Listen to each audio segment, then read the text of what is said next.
Welcome everyone to this video about another Adventure 13, this time with map 9. So I'm very happy that I have two fantastic guildmates who like to play these adventures with me and who are also very ambitious. Bruce always thinking of the best ways, and Lady Darkmoon always like to improve on her team and playing style on manual. One has to say sometimes one really has to play on manual in these adventures, and you will have much better results with that also in the campaign when you play manually. You have many possibilities, depends then also a bit on which heroes you are using. When you go with control heroes, like I do that with Jorgen and Faceless, then you have many possibilities to structure a battle. Also Jabba is a control hero that is great for taking influence when you use his ultimate at the right time. You will also see this later in this video. And of course also the daily buffs do matter, especially when you have not such a strong team. The teams I are using, including the pet, are between 400 and 500 key, and then the daily buffs really matter. You see we have completed here this adventure. I'll just open the last. I didn't open it because I opened 3 of them for the task of yesterday, the daily quest of opening 3 chests. Now this one will count for today, and you see we completed this adventure. I will show you the map in a moment, but first let's have a look at the daily buffs. We had 2 days ago, there was the marksman armor penetration, and this is a bit a dangerous one. Because okay, I have a markswoman, a very strong one, Darkstar, and also Elmir is a warrior and a marksman at the same time. But this one is dangerous because all the opponents, here it would be Kira and Elmir, they also profit from that. What is much better for the players are these 100% energy gain increase for certain heroes, for support heroes, sometimes for mages, sometimes for tanks, sometimes for control heroes, but never for warriors or marksmen, which is good for the players again. And these buffs are important because your opponents, they cannot play manually, so they don't profit as much from this energy gain increase buffs.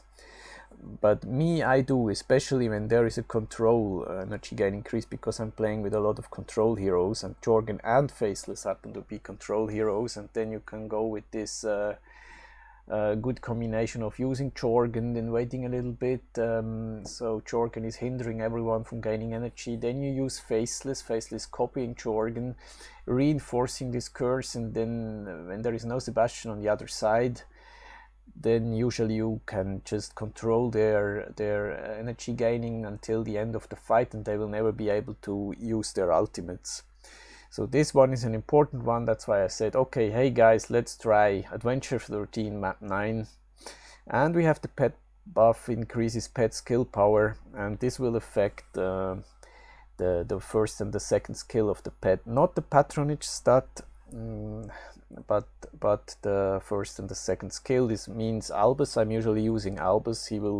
His ultimate will get a lot stronger. So now let's check out the map we've used, or maybe first we just go to the pets and see if this is really right. But I think if it is increased, the skill power of a pet, skill power, you see it's 1970% of the skill power, and now if this gets increased, his ultimate will become much stronger. Here also is depending on skill power, whereas this is depending on patronage power, and this patronage bonus is, I think they also depend on the patronage power. So today Albus' ultimate and all the other ultimates of the pets will be much stronger. But now I want to show you the map we used. For this I quickly have to turn off the camera, and then you can see the whole map a bit better.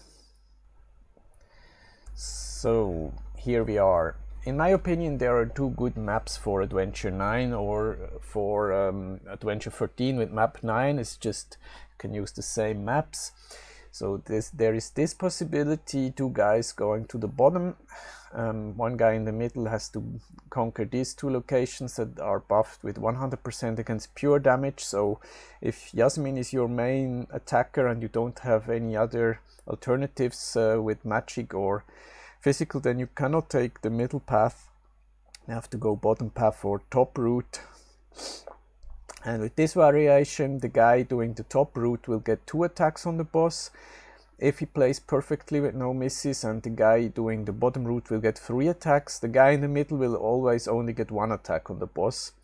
If you play like this, in total you have 6 attacks on the boss, and you might need them because Galahad, I will show you the stats later, is the most dangerous boss of these 4 you can encounter in Adventure 13. You can omit this detour when you go with the middle route. You can go directly from this location to this one, but then someone else has to make a detour that is a bit more annoying. The guy with the bottom route, he can go up here and come back again, but then you will lose in total 1 attack on the boss. But of course the guy in the middle, as all the other guys, they cannot fail on their path, because if you don't make it to here, then there is no chance that the boss can be defeated, and your teammates, they will probably not be able to pass these 2 locations. So this is one possibility that I think is good, and then there is another one that is slightly different. But basically you have a top route, a bottom route and the middle route, and here 2 guys are starting in the upper half of the map, the upper side of the river, and one is going to the lower side of the river. And here is the other way around. When you play with this map, then the guy doing the top route will get 3 attacks on the boss, and the guy with the bottom route will get 2 attacks on the boss. For the guy in the middle is still the same. If he plays perfectly, he will get 1 attack on the boss. So in total you have 6 attacks on the boss, but this route map is the one we use because I thought Bruce will do the top route, and I thought his team might be better against the boss, so we'll give him this route where he can get 3 attacks on the boss, and Lady Darkmoon doing the bottom route where she can get 2 attacks on the boss. And now coming to the boss stat, Galahad in Adventure 1 is still a bit harmless. Okay, he has already multiple health by 10, multiplies health by 10, increases energy gain increase is also there already, and decrease debuff duration is also there. So charming and curse and stunning will only be applied for a very short time, and there is also the health cap. You cannot damage him 1%, more than 1% of maximum health, and he's immune to energy reduction skills. So Nebula with her first skill will not reduce his energy, for instance. But here this is still a bit harmless. His damage taken is decreased by 25%, and his increase in damage is 10%. He gets stronger when we come to the Galahad of Adventure 5. Then these first 2 stats are increased, and then Adventure 9, original Adventure 9, a bit even more strong, even stronger. And then we have Galahad of Adventure 13 with map 9, and he's really the strongest of the 4 bosses of Cleaver, Orion, Ginger, because he has increase, damage dealt increase or 500%, and this is this 500% is taken more from a maxed Galahad without skins. We found out, Bruce found out. So a maxed Galahad with all the glyphs, with all Gift of the Elements, with all the artifacts equipped, but with no extra skins and also no default skin, just it goes from there. Or maybe he has the default skin, can't remember, but he's very strong even without extra skins. So when we compare him to the stats of the other bosses, you will see that he is really the strongest. He has the most damage increase of all 4 of them, by 500%. The decrease in damage taken is 50%. Here he's not the strongest. Here Ginger from map 10 is better. She has more decrease of the incoming damage is at 80%, but her increase in damage dealt is lower, is 400%, and Orion of map 11 has the same stats. He has an increase of damage by 400% and decrease of damage by 80%. And Cleaver, maybe a bit paradoxically, is the weakest of the 4 bosses. He has an increase of damage of 300% and a decrease of damage taken of 50%. And these are the stats for Cleaver in Adventure 14 map 12, but also the stats of Cleaver in Adventure 12, in the original Adventure 12. So Cleaver is just the same in Adventure 12 and in Adventure 13 with map 12. So that's that. And now we are going heading back to the adventure. So we are checking out the boss battle first, but if you're interested in seeing all the battles, you can click on the info card that is showing up at the top right about now. This will take you to an unlisted hidden video, so to speak. You can only reach with this link here from the info card, or also with the link in the description, and at the end of this video I will also give you the link to this video where you can see all the battles. But in this video we go directly to the boss battle now. So I was really happy that Bruce had a good idea how we could go after the boss, because at first I thought, well, he should probably just try with the same team. In case you have watched the video, Adventure 13 with map 10, almost 4 chests, then you will know which team Bruce has been using. So he went there with Aurora, Astaroth, Sebastian, Chu, and Marta, if I remember correctly. So I thought now, no Chu, he went with Orion there. So I thought now he can go with the same team, but I think he was right not to do so, because Galahad is dealing also pure damage, and there is no way you can dodge this pure damage. So he came up with another idea. He came up with the idea to use a weak Chu, but a Dorian assisted one, and also with Sebastian.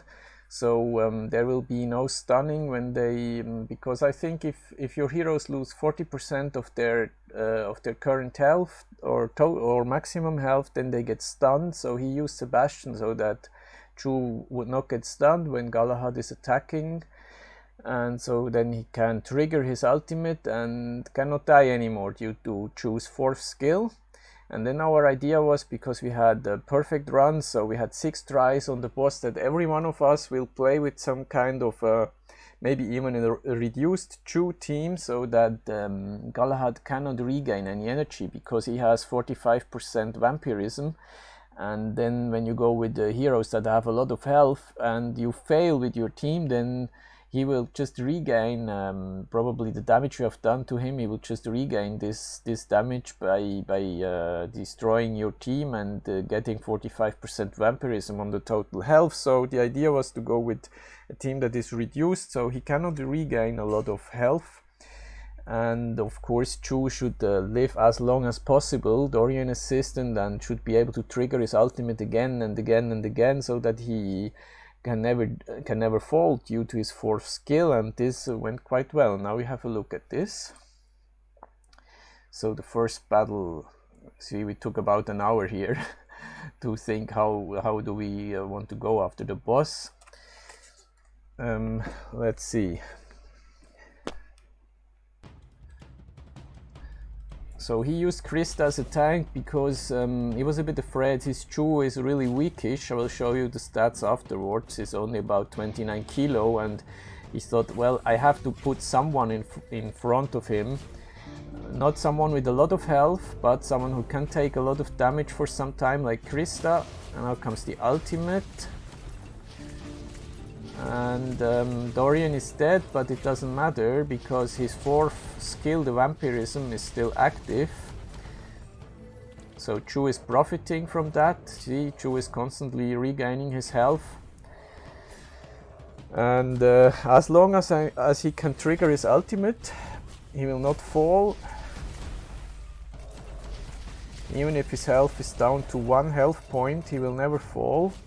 And he constantly is grinding down Galahad due to his second skill, taking 4.5% of the remaining health of the opponent. So in the beginning it would be much more if there was not this cap that you can only take 1% of the health of your opponent of these evil bosses. So now after sometimes when he has only little health left, Galahad will take less pure damage. So in the end we would have to come up with another idea probably, because Chu will not take away so much energy. And Oliver is probably not doing that much here. So one could have gone with another pet, maybe Albus, who is inflicting damage, or Cain. But it was excellent. I think he could survive till the very end. Not entirely sure now, but could be. Now you see he gets stunned. The protection of Sebastian is no longer active, but still is a very good performance, taking a lot of health from him.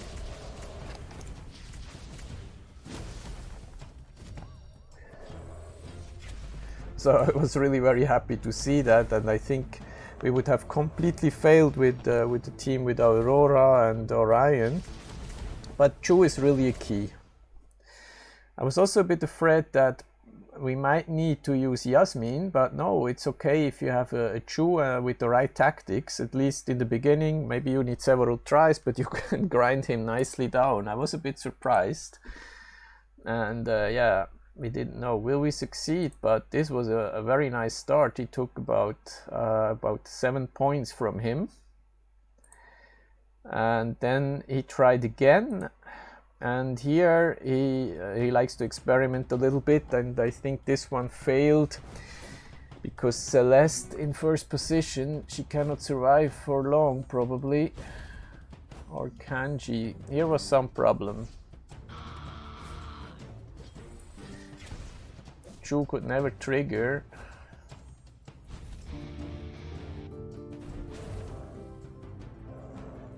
And then of course Chu is vulnerable. Yeah, now Chu is dying because his ultimate was not active, so the timing was wrong here. So Krista in first position, or maybe also Aurora would work in first position, but this was a fail. This took about 1 point, I think, at least 1 point. So 12 points left for the boss. And then we said, okay, now Lady Darkmoon, you try. She has a much better Chu. So we said, no, maybe you don't go with the guy in first position, because Chu can handle the basic attacks of Galahad, and so Chu will be able to activate his ultimate, will not fall. But she has a 77 kilo Chu, so and this worked. I was very happy to see that. What was a bit unlucky maybe is that Chu is not in the vampirism aura of Dorian. It's very tricky sometimes. So when Krista is in front of Chu, Chu will be in the vampirism aura, but with no Krista in front. So maybe without Sebastian even, but okay, for now it's good, because you see this bar is coming from Sebastian, and he will prevent the stunning several times, if I'm not mistaken. And of course, as long as Chu can trigger his ultimate, there is no danger that he will get killed. So we were pretty pleased to see this. She could grind him down a lot, yes. I think now this was taken 8 points from him again, and now he was left with 4 points. And now it's going towards the end for Galahad. He has not that much health anymore, and then Chu towards the end is no good anymore, because he will take 4% of the remaining health, and then this pure damage gets lower and lower and lower. and so we need to inflict some other kind of damage in the end.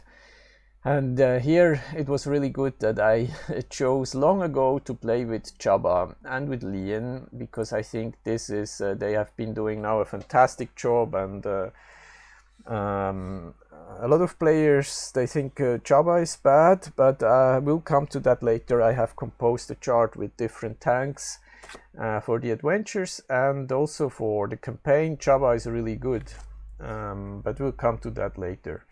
We'll first watch the battle now.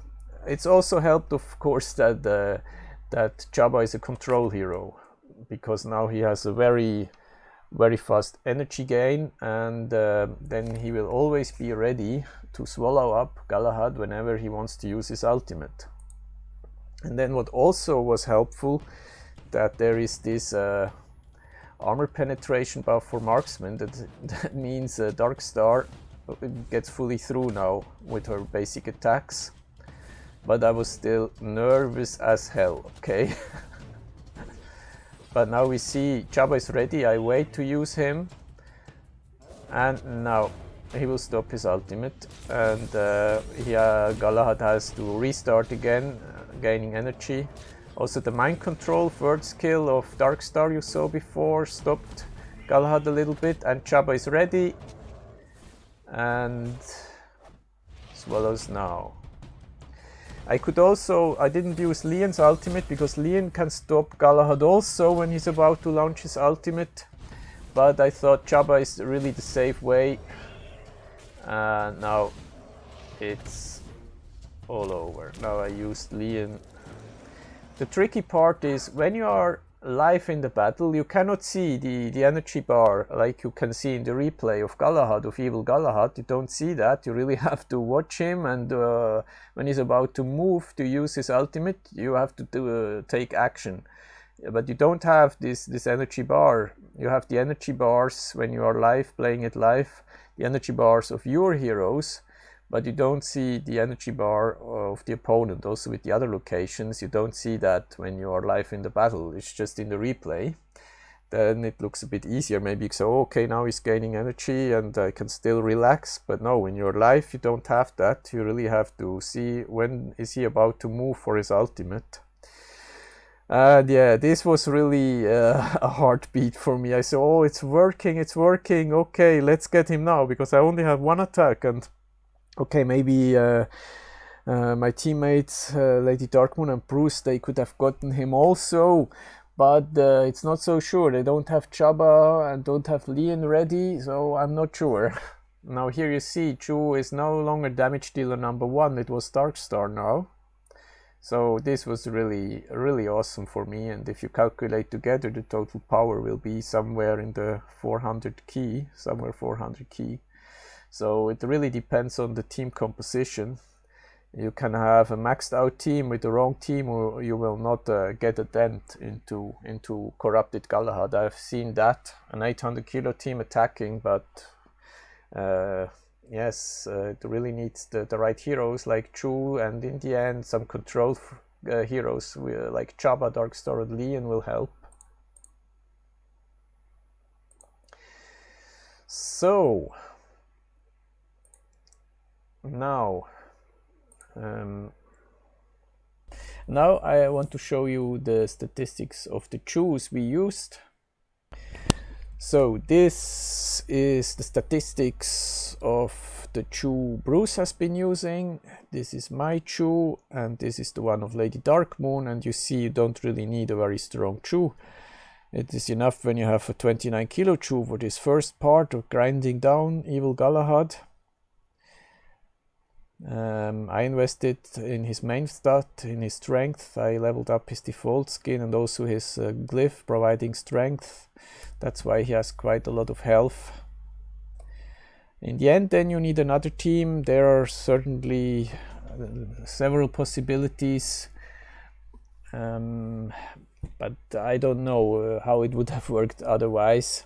He can really be a very dangerous hero, this corrupted Galahad. Once he unleashes his ultimate and hits you, he will regain health, and will annihilate your team, so it's not that easy. I have seen Yasmin going on the other side of him, and then he is turning around against Yasmin, and then his ultimate goes into the wrong direction. That's maybe another possibility, to use Yasmin.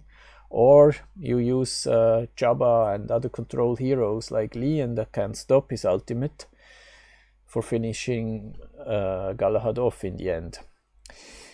And then I like to do a little comparison with the tanks. I got this statistics from a useful site. I give the link in the description, where you can modulate all your heroes. You can max them out or at any stage you want, and then you can compare health and armor.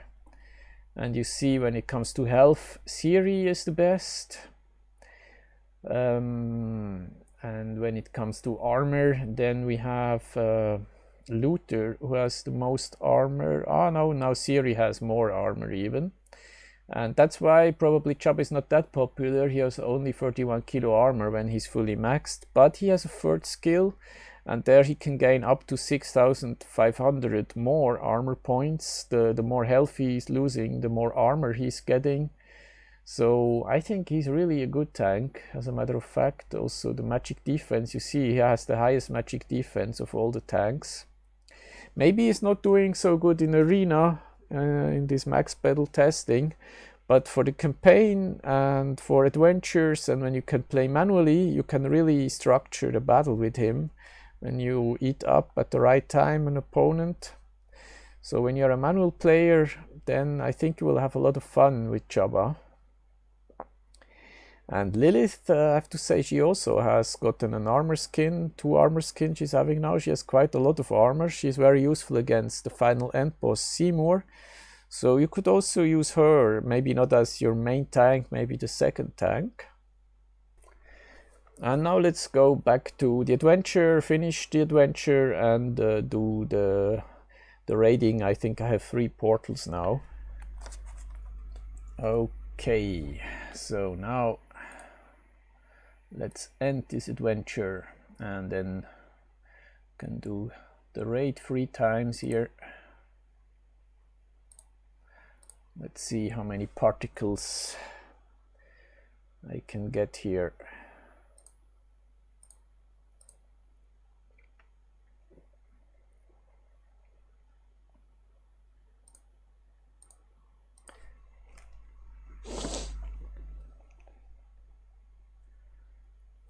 Okay,